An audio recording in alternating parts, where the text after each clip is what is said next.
This is CGTN, China Global Television Network.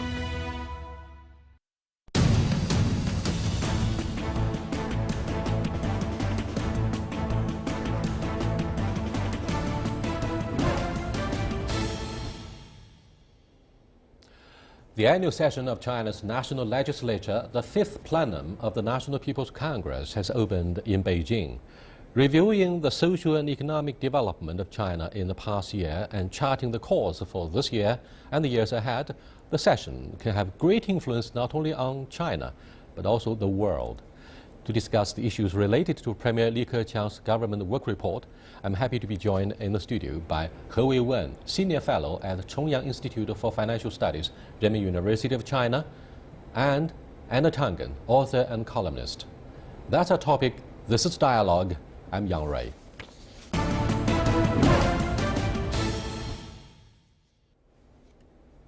It's pretty impressive, isn't it, that Premier Li Keqiang says in his government work report at the opening session of the NPC that China is able to contribute up to 30% to the world economic growth. Will that deliver a huge impact? Could China sustain this ability this year in 2017? Oh yes, absolutely. Because China's total size of economy accounted for about 15% of the global total. So last year, 6.7% growth in China contributes 1 full percentage point to the world growth, which was 3.1%, so over 30% contribution. So this year, if we can keep 6.5% growth, we'll continue to contribute 1 full percentage point to global growth. And miraculously, Anna, this took place against the adversity of the world circumstances when world economic and trade almost ground to a halt. In some parts of the world, you could see some robust recovery, but generally, China is featured prominently in the media for its strong and robust growth, and yet the public confidence of the investors and consumers seem not to be very dynamic. Why? Well, it's the Trump factor is one of them. we're all scratching our head on what the next Twitter is going to be. Uncertainty breeds more uncertainty, and especially when it's a major power like that. But in terms of China, I see things a little bit differently in terms of this pronouncement. In the past, remember, when China was having double-digit growth, there was a consistent reporting. They were exceeding their targets year on year on year. And I think Beijing has decided to go back to that, and that this really represents a floor. But the second thing I think it does, which is very important, is signal to the world that China is very, very serious about tackling a number of the long-term issues, including debt, the bubbles in housing, a lot of the SOE reforms, deleveraging, all of these issues. So it's sending two messages. One, this is our floor. Second, there's an opportunity here to really do some profound economic changes. But probably, surprisingly, Anna, what surprises me from your analysis is not the two messages you delivered. In fact, it's the message that our president didn't treat his message about the blueprint, his anger, his emotions. Instead, he attended this opening ceremony of the NPC, which reviews the five-year plan. By the way, this is the last plenary session of the 12th National People's Congress, our top legislature. What do you think of the job creation? That was also very impressive. 13 million jobs were created last year, and this is almost the total population of a medium-sized country. And I think that's about 1% of the population. That if we can add 1 percentage point of the total population in jobs, that will be a stable growth. So this year the target is 11 million. And if we continue this way, I believe that we can hit that target or even exceed that by the end of this year. Last year our target was 10 million, but actually we finished 13 million. So this year we will do more. What was the driving force behind the powerful job creation in China last year? Most of it was in the service sector, which went over 50% of the GDP last year. But it's not just that you're creating jobs, it's you're creating disposable income. As China is trying to move from this investment-led to a consumption-led economy, this is absolutely vital. if you have people out there earning and they're spending, this is what's going to contribute. Perhaps to you it. guys have been a little bit too optimistic if you look at the surge in housing prices. A lot of the middle class in urban areas feel that their real income has actually dropped significantly. Look at the bubbles in the real estate market. Do you think their concerns are legitimate? Of course. But interestingly enough, the housing bubbles have been existed for years and years, although the government corrected that for 1 or 2 years later it came again. So, however, there were sufficient demand for that, especially in the first-tier cities. No matter how many new houses that come into the market, they were bought. So we doubt that people cannot afford to buy, but actually You disagree? Well, there are some places where you have entire cities which are not being fully utilized. I mean, Ordos and things like this. These are real issues as they kind of go forward. But I think the housing bubble is really a reflection of the lack of quality investment materials out there. And this is where Li Keqiang, I think, has hit it very much on the head. The real economy versus the speculative economy. And this is what's driving a lot of the decisions. You know, we just said that there's a lot more disposable income. Chinese are the highest savers in the world among developing nations. But where do they put their money? Right now, there are real concerns about the stock market. There's a lot of money outflows that are going there. People have turned to the real estate market as the kind of choice, last resort of investing. As the markets mature here in China, I think you're going to see a gradual decrease in using this. And also with the new property tax that's going to be coming in gradually. High-sounding generalities about the real income or disposable income growth is one thing. But to have a healthy shape in the real estate market is one of the hallmarks that may tell you clearly whether this GDP growth is healthy. Let's look at not just the first-tier cities. Don't be misled by the skylines of the CBD area. In Beijing, for example, you still see construction boom right next to our CCTV building here. Look at what happens in the third and fourth-tier cities, the townships where you have a lot of stocking that need to be got rid of. What do you think of this immediate concern?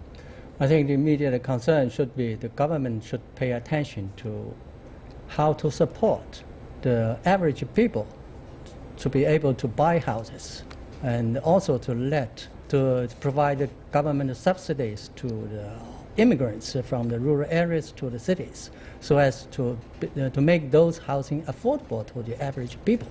Also, the developers should switch their focus to other areas. And local debt might be yet another serious concern. Massive. What about the ratio of the GDP? Well, it's if you add in shadow banking, it could be as much as 300% of GDP. There are various estimates depending on who you're talking about. That's the worst case scenario. Other more conservative ones put it around 175 to 200. But women do think this is likely to trigger or ignite an avalanche, I mean systematic financial risks. Theoretically, it does. But actually, it depends on how the government work to control it. My information is the total debt ratio about the whole society is about 250% of almost total the same GDP. of the United States. Differently, the household debt and the government debt are mostly internal within the country, and the corporate debt, part of that is external. It is exposed to international situations. And also, go ahead, please. No, just along your point. Yeah, One of the things and I think this is also, it runs a high risk for systematic financial risks. And therefore, we're going to have a hard landing. Yeah. That will be a real issue. Well, but the Chinese government has consistently avoided this by going into the market. For instance, this year they're proposing more debt for equity swaps. Therefore, you owe a lot of money. Okay, we're going to take stock. We're going to take that stock, hold it for a few years, bring in hopefully new management who can turn these companies around, and then sell that stock back as legitimate investments. But this brings into this issue of this transparency. In order for these corporations to run more efficiently, they have to be more responsive to their owners. And there's a lot of changes on there. More regulations are coming in. China, remember, 35-year-old economy. I mean, none of these things existed 35 years ago. So they're slowly growing into the sophistication that they need to provide the kind of products and services that will transform the economy from a secondary to a tertiary. Previously, on our discussions, we only focused on the so-called middle income trap, meaning exhausting the labor dividends. So today, we talk more about how to do the decapacity. For example, Premier Li Keqiang vows to reduce the steel and iron production output significantly. Will that help? Of course. But actually, we did quite a lot last year. We just scrapped 65 million tons of steel capacity and 290 million tons of coal mining capacity, which is huge in measuring the absolute size. We have to continue this year. This is one aspect of the issue, and the other aspect is the market response was a big problem, because once you have cut the capacity a little bit, then the market boomed again. There's a big issue we have to deal with. What do you think of the driving force behind the vicious cycle? I mean, surprisingly, against public expectations, rebound occurs when it should least expected. Well, this is the speculative economy versus the real economy. People are not looking carefully at the things. Investors have to be trained. This is one of the reasons that China is trying very hard to internationalize yuan, to be listed on these different bourses as part of these index things. They want more institutional investors who come in, and with them, they come in more analysts. There'll be more information about these particular companies that ordinary investors can look at and depend on more reliably on as they make their investment decisions. But the speculative element has to be drained. If so much of it is adding to these bubbles, the question is, how do you do that? Psychologically and difficult. Gentlemen, we journalists not only deliver a rosy picture about what's going to happen in the future in terms of China's real GDP growth, we also look at the downside of decapacity. For example, if your measures are rolled out to encourage bankruptcy of those those polluters like the small and medium-sized steel plants, then it's going to cause massive unemployment. And that will generate public anger, leading to social unrest. You know, politicians, of course, talk smart about job creation, but they also look at how many people have been made redundant as a result of the reform, which now occurs in what we call the deep waters. Yes, I think the biggest challenge in decapacity, in a sense, is not the capacity itself, but how to solve the problem of those people left by closing down the factories.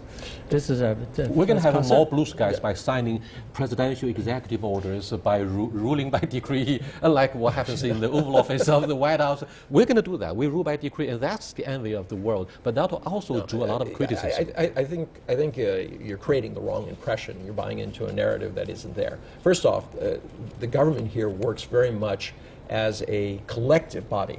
People sit down and they examine things. Things are very well planned out. It is not simply when one party gets in, they change the whole basis of all the things that have gone before. This is what you're seeing with Donald Trump. He wants to literally reverse everything that Obama does. In China, there's a long-term planning and process. This is what these 5-year plans are. This is what the 2 sessions are about. It's about going forward on a plan, making adjustments as necessary. So I think it's very important to look at that. In terms of the topic that we were just discussing, this displacement of workers, this is happening all over the world. And it's going to continue to happen as you increase robotics and things like this. The Chinese government does deserve credit for the consistency, which is, of course, a formidable driving force behind the sustainability of the Chinese social and economic development. However, when you look at the BBC report or CNN report, similarly, they would describe what happens in China politically as a growing signs of authoritarianism. And in Premier Li Keqiang's work report, he mentioned over and over the importance of core awareness, 核心意识, and to have a uniformed opinions, 看齐意识. I mean, the 4 political awarenesses captured our political agenda each day, and people are very serious about the Chinese agenda, the Chinese story, but that's pretty controversial for the international society. I'd like to have your take on why it is necessary to strengthen the central authorities so that reforms could be advanced and institutionalized without causing any color revolution. And if we look at small topic, the experience, but it's important, small but important. If we look at the experience of the other countries, we got to the conclusion that you cannot do something very important if you do that in a divided society. If they are not unified, they don't share the same vision, share the same efforts, you can do little. So that's important to have to concentrate our efforts to the same direction. Well, thank you very much. You are watching Dialogue with He Wei-wen and Annette Hangen. We're discussing the government work report that Premier Li Keqiang delivered at the opening ceremony of the National People's Congress. That's our top legislature. By the way, it should not be called China's parliament. We'll be back in a short while. Stay with us, please.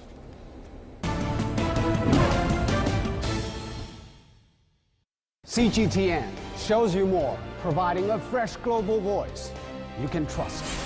And a different look at the world you won't find anywhere else. We offer unparalleled coverage of Asia, Africa, and Latin America. We present diverse perspectives on news and newsmakers from around the world. We want to engage our viewers with stories that represent the complete picture. We want to share with you ideas that matter to us all. The stories, the people, the issues. A new and balanced perspective. CGTN. See the difference.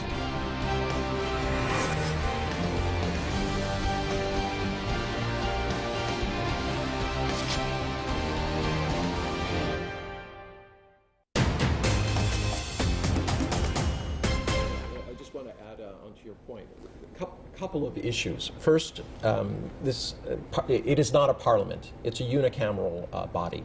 He's talking about the parliamentary politics, which is not a fact or reality in China. Yeah, and then there's the Western notion that it's a rubber stamp. Now, this fails. This is always and frequently quoted, used in their reports about the Liang Hui. But what it rubber is, stamp. It's an imposition of Western values on all systems. They say there should be this kind of public debate, and that's going on. In particular with China, it's a different process. It's a collegial process. You sit down there and you arrive at consensus. Once the consensus is arrived, all right, there's only one voice.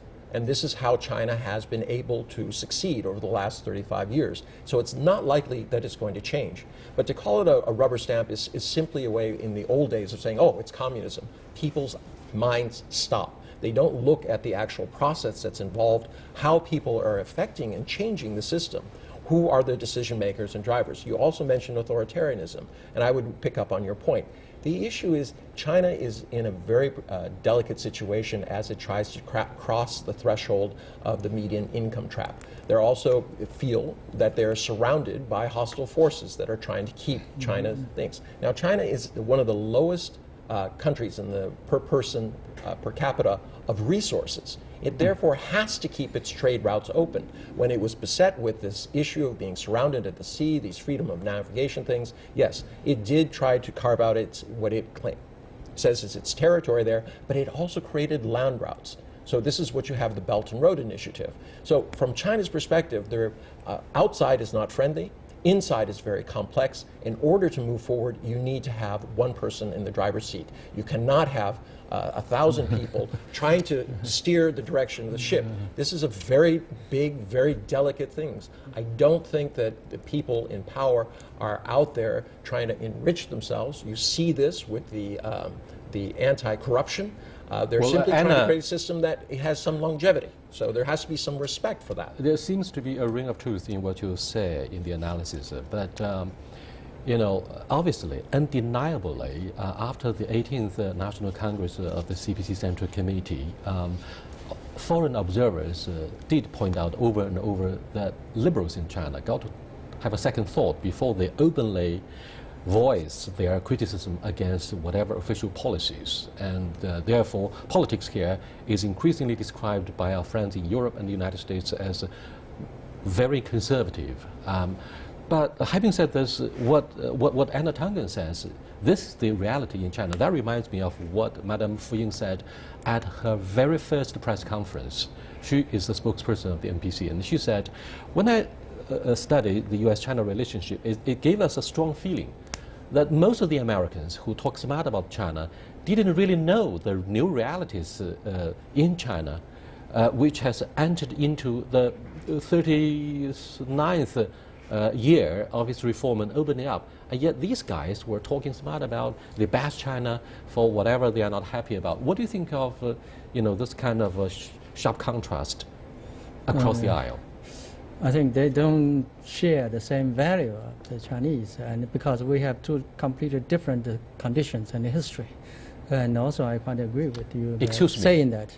Many people would disagree with you. If you look at the policy speech of President Xi Jinping in Davos, he safeguarded free trade globalization, unlike President Donald Trump. When you say we don't share the same values, but free trade is, of course, one of the universal values in the economic domain. Wait a second. You're mixing apples and oranges here. That's apples and oranges. I think you'd be better off. I mean, what he was saying is it was a reaction to what Trump was doing, which is creating vacuums throughout the world. It is not simply enough to say that I'm going to be isolationist and me first. What's happening is by withdrawing, he's going to open up a lot of the problems that have already occurred.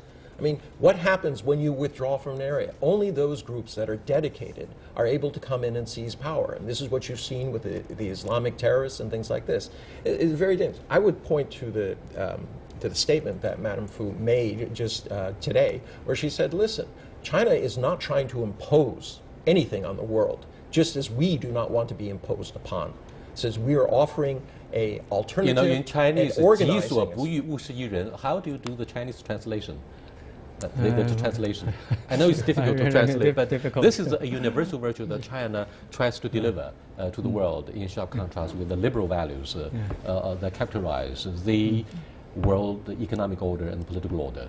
Yes, dominated by a lot of the people Second World War. A lot of the people I've talked to in terms of intellectuals are very concerned about how far this will go, but they also realize that in order for China to get above a lot of the challenges it is and get to a point where these kind of freedoms can be taken for granted, you have to get past the threshold. You can't spend money you haven't earned. And this is a lot of people feel a lot of urgency, and Donald Trump and the current conditions in the world are not helping that. If you had a president out there who's willing to work with China, I think you would see a lot less of this feeling that the Western press is demonizing China on a constant basis, and that China has to respond by kind of pulling in and pulling together. Well, Madame Fu Ying also mentioned the issue of climate change and said Premier Li Keqiang also made the same allegation in his government work report that our National People's Congress, the top legislature, has adopted the Paris Agreement on climate change. China has a serious commitment to protecting the environment. What do you think of the progress, if any, in this area? In fact, at the very beginning, we talked about the blue skies. We're going to see more of that during the run-up to the Belt and Road Initiative Summit in May. That's likely to take place in Beijing, right?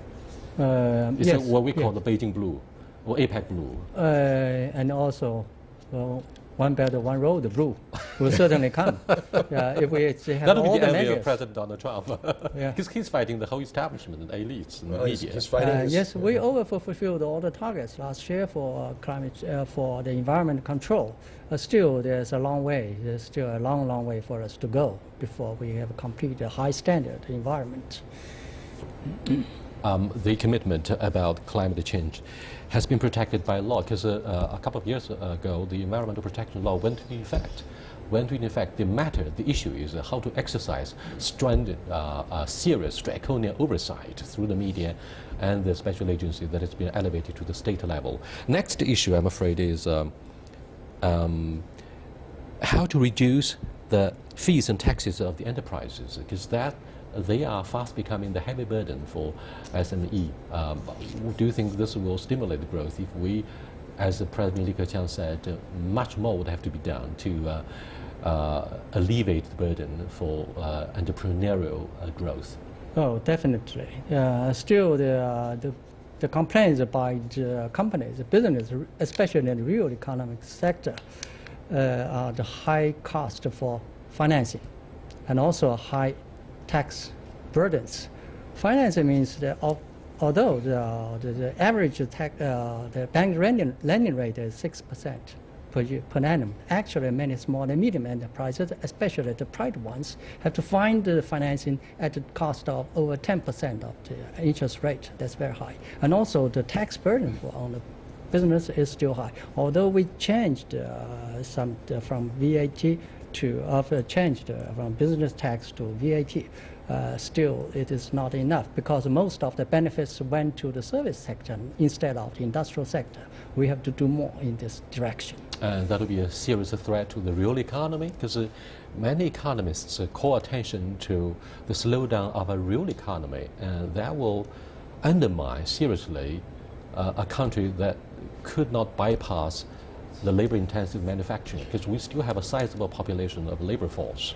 I think this is a very important issue, can't be underestimated, because 80% of the jobs that are being created by small and medium-sized enterprises. They're really the strength of China, and they're continue to factor more heavily. I mean, as you see the SOEs go down, the private enterprises going up. I think financing is one of the key things. Right now, there's a huge cash crunch within China as these entities tried, even at 10%, sometimes they cannot find the course. But there is hope on the horizon. Both Alibaba and Tencent have set up banks, private banks that are only e-banks. Now, to give you an example of why I think they will succeed, it costs them somewhere around 6 yuan to determine whether they're going to make a loan to somebody based on the big data information that they have, versus 2,000 yuan for a traditional bank, one of the big banks, to do the same thing. So this kind of efficiency, together with big data, will, I think, hopefully do this. But the government has to support this and make sure that there's more competition in this area so that these small and medium-sized enterprises can do exactly what they want. You can't have innovation if you don't have the money to support it. What about how to take care of the disadvantaged social groups, the left behind, the children, lonely hearts of those who have been left behind, the elderly, the lonely, the handicapped, the disabled? I mean, these guys have to be taken care of. Do you think the government is ready, and do you think this is prioritized on the agenda of Premier Li Keqiang? I think the government has been doing quite a lot over the years in supporting the groups of people. Still, it's not enough, even if the government steps up its efforts.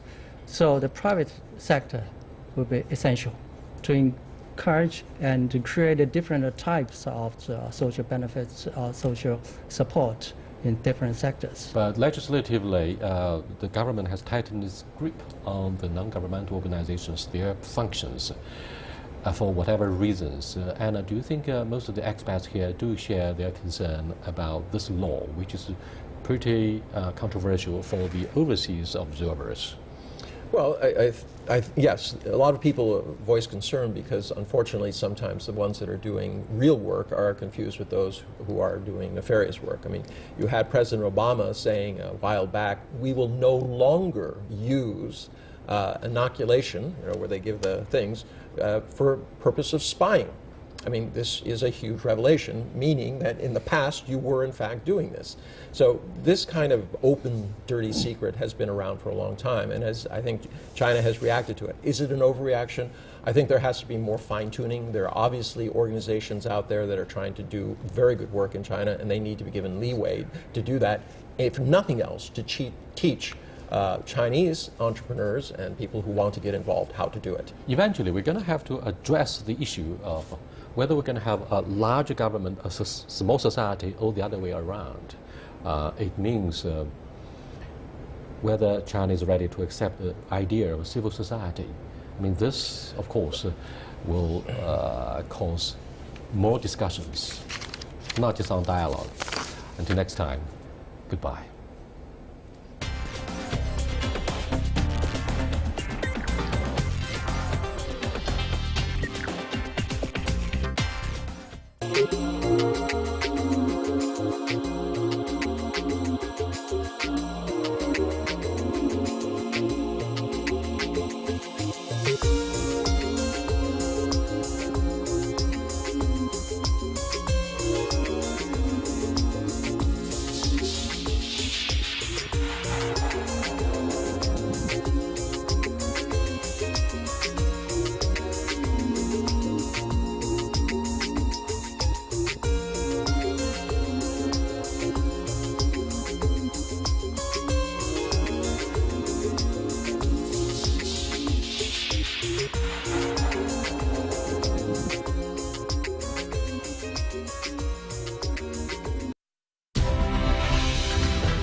This is CGTN, China Global Television Network.